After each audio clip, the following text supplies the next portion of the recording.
네, 오늘의 주요 뉴스입니다. 코로나19 신규 환자는 전날보다 2만 명 늘어나 28만 6천여 명을 기록했습니다. 확진자 규모는 3주째 감소 추세를 이어가고 있지만 사망자는 사흘 만에 다시 300명을 넘어섰고 위중증 환자는 30일째 1,000명을 웃도는 등 상황이 호전되지 않고 있습니다. 정부가 올해 연말까지 국제선 항공기 운항을 코로나19 사태 이전인 2019년의 절반까지 복원하겠다고 밝혔습니다. 1단계로 5월과 6월은 주 100편씩 국제선을 늘리고 7월부터는 주 300편씩 증편하며 엔데믹으로 전환되면 국제선 운항을 과거의 50%까지 회복할 계획입니다. 어제 낮에 시작된 경북 봉화산 불이 17시간 만인 오늘 아침 7시 완전 진화됐습니다. 이 불로 축구장 160여 개 면적인 산림 120헥타르가 불에 탔는데 다행히 인명피해는 없는 것으로 집계됐습니다. 아마존이 아리안스페이스 등 세계 로켓 발사 업체와 최대 83회 위성 발사 계약을 체결했습니다. 아마존은 지구 저궤도에 위성 3,200여 개를 띄워서 전 세계 고속 인터넷 서비스를 제공하는 우주 인터넷 사업을 추진하고 있습니다. 러시아가 우크라이나 부차 등에서 민간인을 학살했다는 증거가 드러나자 이탈리아 등 서방 국가들이 러시아 외교관 200명 넘게 추방했습니다. 유럽연합 집행위는 푸틴 대통령을 압박하기 위한 추가 제재로 5조 3천억 원 규모의 러시아산 석탄 수입 금지를 제안했습니다.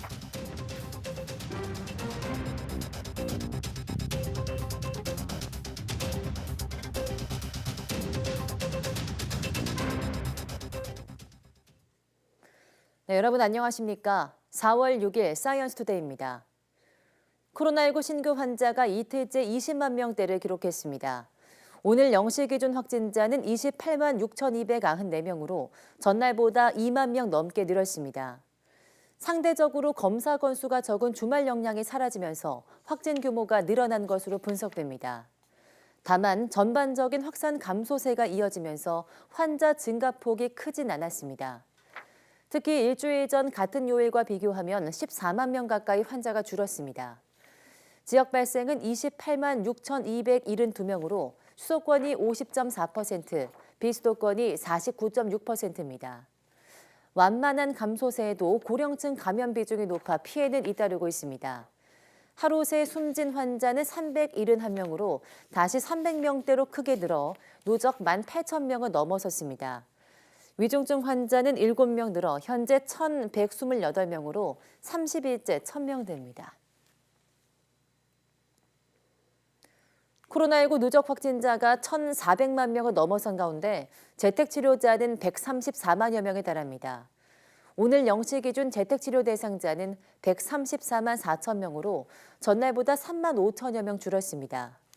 이 가운데 집중관리고는 12만 9천여 명입니다. 전국 중환자병상 가동률은 전날보다 4.2%포인트 낮아져 60.6%로 집계됐습니다.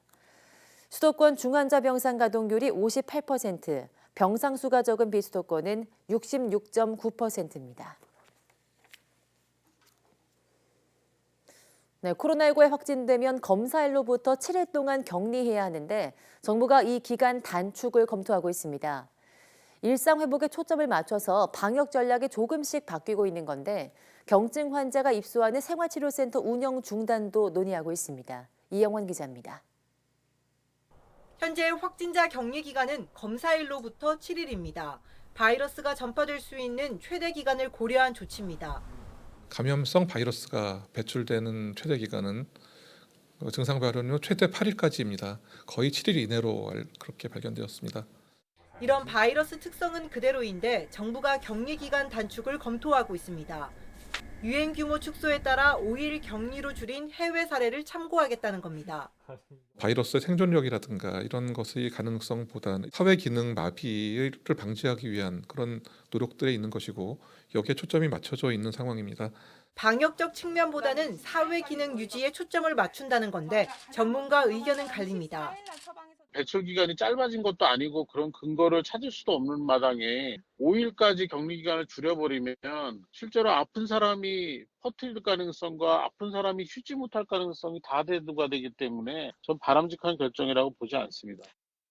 면역력이 더 높아져 있는 상황이기 때문에 5일로 줄였을 때 그 감염 확산이라는 그 손해보다는 사회적인 전체가 잘 돌아가는 경제적인 이득이 훨씬 더 큰 시기일 수가 있겠다. 코로나19 경증 환자가 입소하는 생활치료센터 운영을 중단할지도 논의에 들어갔습니다. 확진자 대부분이 재택치료를 하면서 센터 가동률이 20%를 밑돌기 때문입니다. 다만 자가격리가 어려운 독거노인 등 취약계층이 있는 만큼 운영 중단보다는 축소로 가야 한다는 지적도 나옵니다. 이에 정부는 가동률과 격리 모니터링 필요성, 일반 의료체계 전환 등을 종합적으로 고려해 생활치료센터 운영 방향을 결정하기로 했습니다. 이렇게 일상 회복에 중점을 두고 방역 전략을 바꾸고 있는 정부는 장기적으로 코로나19 등급을 낮추는 방안도 고려하고 있습니다. 1급에서 2급 이하로 등급이 조정되면 환자 격리 의무나 국가 치료비 지원 등 코로나19 관리 방식의 변화가 불가피합니다. YTN 이영훈입니다. 네, 정부가 올해 연말까지 국제선 운항을 코로나19 사태 이전인 2019년의 절반 수준까지 복원시킨다는 계획을 세웠습니다. 국토교통부는 중대본 회의를 통해서 국제선의 단계적 일상회복 방안을 추진하기로 의견을 모았다고 밝혔습니다. 또 지방공항의 국제선 운항도 순차적으로 정상화해 나갈 예정입니다. 국토부는 1단계로 다음 달부터 매달 주 100편씩 국제선을 늘리고 인천공항 도착 제한도 시간당 20편으로 확대한다는 계획입니다. 코로나19가 풍토병으로 굳어지는 엔데믹으로 전환되면 3단계를 시행해서 국제선 운항을 50%까지 회복시킨다는 계획입니다. 정부의 코로나19 방역 지침에 따라 지난 2년간 고속도로 휴게소 이용객이 줄어 휴게소 운영에 어려움이 커졌습니다. 휴게소 운영 업체들은 특히 한국도로공사에 내는 임대 수수료 감면 등의 조치가 필요하다며 개선을 요구하고 있습니다. 보도에 김학무 기자입니다. 봄이 돼 상춘 행렬이 시작될 때지만 고속도로 휴게소는 한산한 모습입니다. 요즘은 그나마 나은 편이지만 코로나19 방역 지침을 강화했던 때는 아예 문을 닫을 지경이었습니다. 휴게소 대목인 명절 연휴나 휴가철에도 영업 중지가 이어져 매출 감소가 막대했습니다. 매출 감소로 인한 피해는 우선 휴게소 소속 직원들에게 다가왔습니다. 임금이 삭감되거나 그다음에 이제 무급휴직, 해고 이렇게 하다 보니까 이 전국에 있는 휴게소 노동자들이 코로나19 사각지대에 살고 있다. 지난해 전국 203개 고속도로 휴게소의 매출액은 코로나 사태 전인 2019년보다 31% 줄었습니다. 휴게소 운영업체 측은 매출이 줄어 적자가 커진 데다 한국도로공사에 내는 임대 수수료가 줄지 않는 등 실질적인 지원이 없어 어려움이 크다고 하소연합니다. 실제 강원도 인제의 A휴게소는 적자 폭이 커지면서 임대 수수료가 부담돼 재계약을 포기했고 경기도 이천의 B휴게소는 지난해 6월에 26일간 문을 닫기도 했습니다. 지자체라든가 공사들처럼 수수료를 좀 감면을 해줘야지 그렇지 않고서는 지금 업체들도 다 운영을 포기할 상태까지 내몰리고 있습니다. 한국도로공사 측은 임대 수수료 6개월 납부 유예와 보증금 일부 환급 등의 지원을 했다고 밝혔습니다. 임대료 납부 유예라든지 보증금 환급이라든지 그 뒤에 이제 방역비, 명절 임대료 면제 등등 해서 저희가 총 4,188억을 지원을 했고요. 부족했는지 아니면 충분했는지 저희가 판단할 수는 없는 부분이고. 하지만 업체 측은 공사 측의 지원 중에 가장 큰 부분인 보증금 환급은 코로나 사태와 아무 관련이 없이 진행됐고 납부 유예는 기간만 잠시 미룬 것이라 실제적인 지원은 미미했다고 주장했습니다. YTN 김학무입니다. 중국 상하이가 최근 감염자 급증으로 사실상 제2의 우한이 됐습니다. 다양히 경증이 많은 상태지만 사태 악화를 우려한 당국은 상하이 봉쇄를 연장하기로 했습니다. 베이징에서 강성훈 특파원이 보도합니다. 상하이의 신규 감염자 수는 13,000여 명, 하루 만에 25%가 또 늘어났습니다.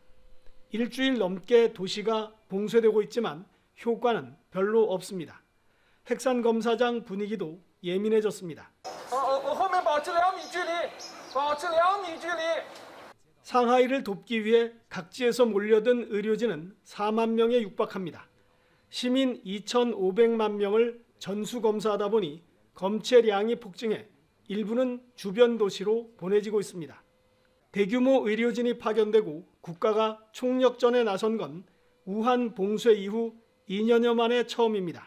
我们又协调了上海周边的4个省份，能够承接上海呢130万管的核酸检测的样本。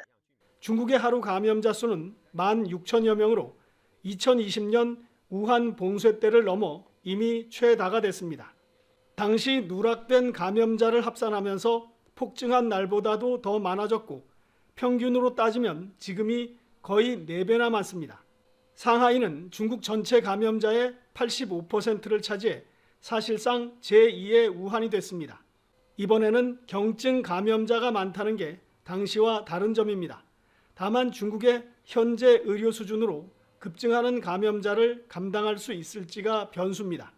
이런 우려 속에 상하이시는 도시를 나누어 4일씩만 봉쇄한다던 원래 계획을 포기하고 전면적 도시 봉쇄를 계속하기로 했습니다. 베이징에서 YTN 강성웅입니다. 중국에서 최근 한국에서 수입된 의류를 코로나19의 감염원으로 지목하는 사례가 잇따르자 주중 한국대사관이 중국 당국에 자제를 요청했습니다. 주중 한국대사관 관계자는 중국 당국이 전방위로 한국 제품을 특정해 검역을 실시하는 것에 대해 중국 측이 우려를 제기했다고 밝혔습니다.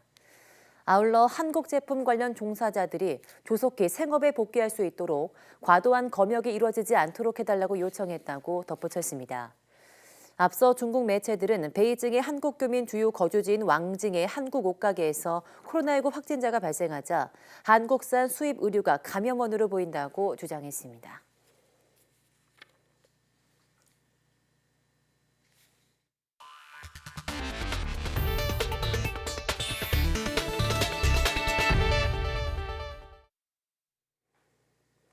어제 낮 1시 20분쯤 시작된 경북 봉화 산불이 17시간 만에 진화됐습니다. 산림청은 오늘 아침 7시 경북 봉화읍에서 시작된 산불이 모두 꺼졌다고 밝혔습니다. 다친 사람은 없고 주택 한 동과 창고 2동, 산림 120헥타르가 불에 탔습니다. 산림당국은 화목보일러에 재를 처리하는 과정에서 불씨가 근처 산으로 번진 것으로 추정하고 있습니다. 세계 최대 전자상거래 업체 아마존이 세계 로켓 발사 업체와 인공위성 발사 계약을 체결하며 우주 인터넷 사업에 시동을 걸었습니다. 아마존은 현지 시간 5일 항공사 보잉과 로키드 마틴의 합작법인인 유나이티드 론치 얼라이언스, 프랑스 위성 발사 기업 아리안 스페이스, 아마존의 창업자인 제프 베이조스의 블루 오리진 등 3개사와 최대 83회 위성 발사 계약을 맺었다고 밝혔다고 경제매체 CNBC와 CNN이 보도했습니다. 아마존은 이번 로켓 발사 계약이 상업용 우주 산업 역사상 최대 규모라고 설명했습니다. 아마존은 계약 금액을 공개하지 않았지만 이번 계약은 수조 원 규모가 될 것으로 추정된다고 CNBC는 전망했습니다. 아마존 이 사업에 100억 달러, 우리 돈으로 112조여 원 이상을 투자한다는 계획입니다. 정부의 강력한 억제 조치에 따라 가계부채가 감소 추세를 보이자 시중은행들은 일시적으로 금리를 내려 대출 문턱을 낮추고 있습니다. 하지만 새 정부가 들어서면 또다시 가계부채는 강력한 관리를 받을 것으로 전망됩니다. 박병환 기자입니다. 지난해 말 기준 가계부채는 1,862조 원으로 1년 전과 비교해 7.8% 늘었습니다. 정부의 강력한 가계부채 억제 조치에 따라 5대 시중은행의 지난달 말 기준 가계대출 잔액은 703조 1,937억 원으로 전월 대비 2조 7,436억 원 감소했습니다. 올해 1월부터 3개월 연속 줄어든 것입니다. 이에 따라 이익 감소를 우려하는 시중은행들이 대출 금리를 낮추고 있습니다. KB국민은행은 5일부터 다음 달 1일까지 한시적으로 주택담보대출과 전세자금 대출 금리를 최대 0.55%포인트 인하했습니다. 주택과 전세자금 관련 실수요자들의 금융 부담을 덜어주고 은행 가계대출의 적정한 성장 관리를 위해 금리 인하를 하게 됐습니다. 하나은행은 주력 신용대출 상품 중 하나원큐 신용대출에 가상금리를 0.2%포인트 하향 적용했고 신한은행은 전세자금 대출 금리를 0.1%포인트 인하했습니다. 지난해 4대 시중은행의 순이익이 9조 7천억 원을 넘는 등 과다한 이익을 보고 있다는 비판에 은행이 대출금리 인하로 대응한 측면도 있습니다. 하지만 새 정부의 금융정책 담당자들은 가계부채 통제 의지가 확고합니다. 상환 능력이 너무 없으면 너무 빚을 많이 안 내도록 우리가 자제를 좀 시켜야 된다. 어떻게 보면 정부가 해야 되는 정책보다는 금융기관들이 앞장서서 해야 되는 그런 정책인 거죠. OECD 국가 중에서 가장 빠른 속도로 올라가고 있는 가계부채 증가 속도를 어느 정도 잡을 수 있는 그런 정책적 노력에 한국은행이 분명히 시그널을 주고 역할을 해야 된다고 생각합니다. 이런 가운데 사상 처음으로 한국은행 총재 없이 오는 14일 열릴 금통위 회의에서 기준금리 추가 인상이 이루어질지 금융권은 주시하고 있습니다. YTN 박병헌입니다. 네, 우크라이나 부차에서 벌어진 민간인 대학살로 전 세계가 분노하고 있는 가운데 이를 부인한 러시아의 변명이 거짓으로 드러났습니다. 러시아는 우크라이나가 서방 언론을 위해 꾸민 자작극이라고 주장했는데 위성 사진을 분석해보니 사실이 아니었습니다. 송태엽 기자입니다. 우크라이나 부차에서 벌어진 민간인 대학살에 대해 러시아는 우크라이나의 자작극이라고 정면으로 부인하고 있습니다. 러시아군이 퇴각한 후에 촬영된 가짜 동영상을 우크라이나와 서방 측이 미디어에 퍼뜨렸다는 겁니다. На днях очередная фейковая атака была предпринята в городе Буча Киевской области после того, как оттуда вышли российские военнослужащие в соответствии с планами и достигнутыми договоренностями. 하지만 위성 사진과 관련 영상을 분석해보니 새빨간 거짓말이었습니다. 뉴욕타임스는 러시아가 점령하고 있던 3주 전부터 부차의 야블론스카 거리에 사람으로 추정되는 검은 물체가 등장했는데 지난 2일 우크라이나군이 부차를 탈환한 후 민간인 시신을 발견한 곳과 위치가 일치했다고 보도했습니다. AFP 통신도 위성 사진을 분석해 러시아가 부차를 점령한 시기인 3월 11일 이후 최소 11명의 시신이 거리에 등장한다고 전했습니다. 이 밖에 집단 매장지로 추정되는 곳도 위성 사진에서 속속 확인되고 있습니다. 그런데도 러시아는 끝까지 사실을 부인하며 유엔 안보리에서 이 문제를 논의하자고 주장하고 있습니다. During the time that the town has been under the control of the Russian armed forces, not a single local resident has suffered from any violent action. 러시아는 그동안 우크라이나의 선제 공격을 주장하며 이른바 가짜 깃발 작전을 펴는가 하면 침략 자체를 우크라이나의 비무장화와 비나치화를 위한 특별 군사작전이라고 표현하는 등 관영 매체를 통해 여론 조작을 해왔습니다. 이는 사실성 자체를 공격해 진실을 모호하게 만드는 독재 정권의 전형적인 언론 조작 수법이라고 전문가들은 지적하고 있습니다. YTN 송태엽입니다. 우크라이나의 볼로드미르 젤렌스키 대통령이 부차 학살과 관련해서 러시아군을 이슬람 극단주의 테러단체 이슬람국가 IS에 비유하며 러시아의 유엔 안전보장이사회 퇴출을 요구했습니다. 토니 블링컨 미 국무장관은 러시아군의 고의적인 군사행동이었다고 맹비난했습니다. 이종수 기자입니다.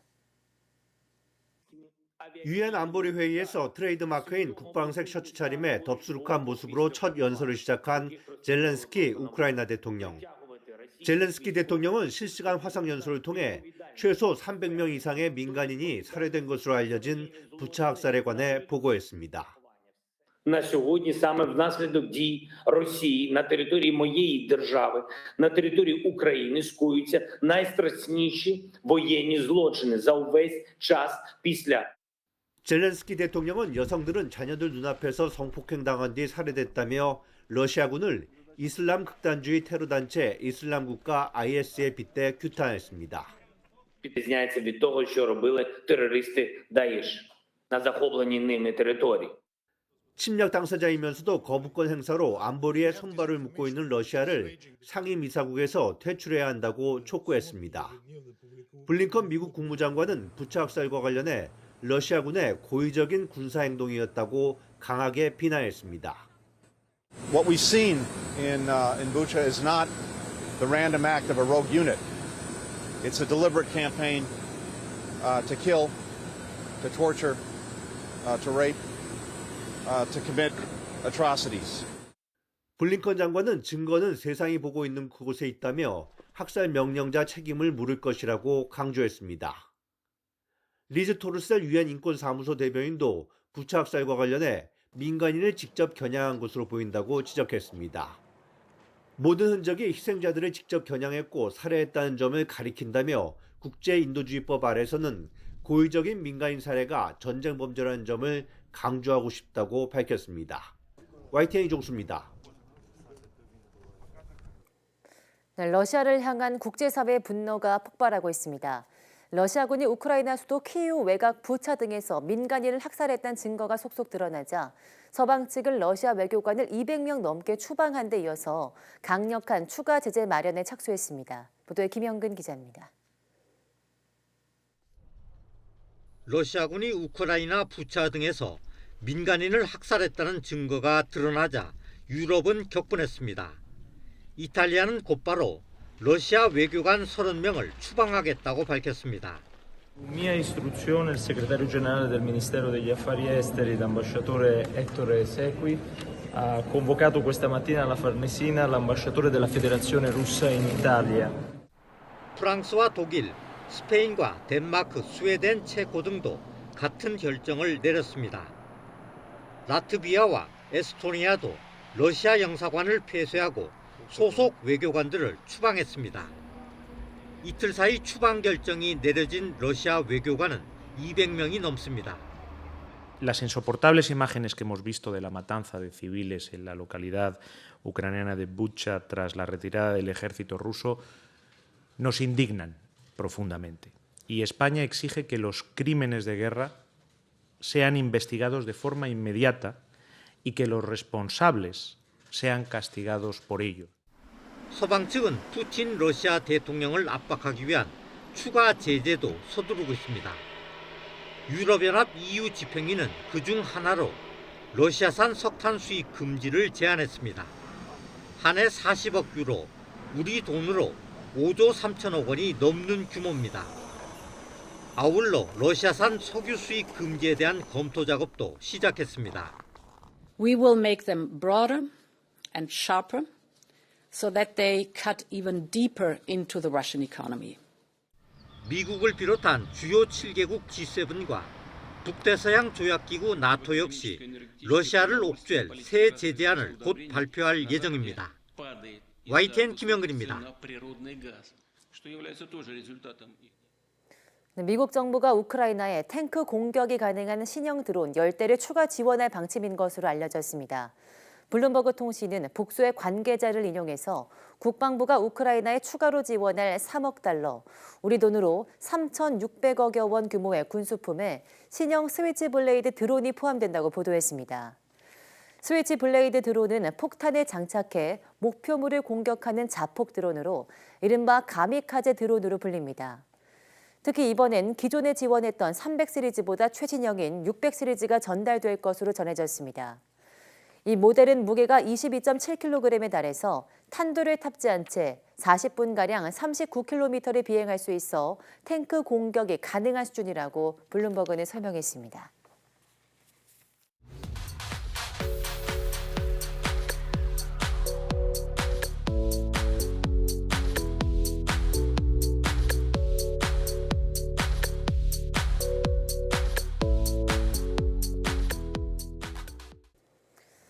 네, 코로나19 확진자가 많아지면서 롱코비드, 즉 감염 후유증을 호소하는 사람들이 증가하고 있습니다. 대표적으로 기침, 두통, 전신 무력감 등이 있고 폐렴 증상도 적지 않다고 하는데요.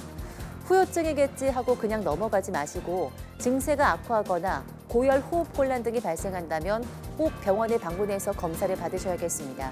뉴스 마칩니다. 함께해 주신 여러분 고맙습니다.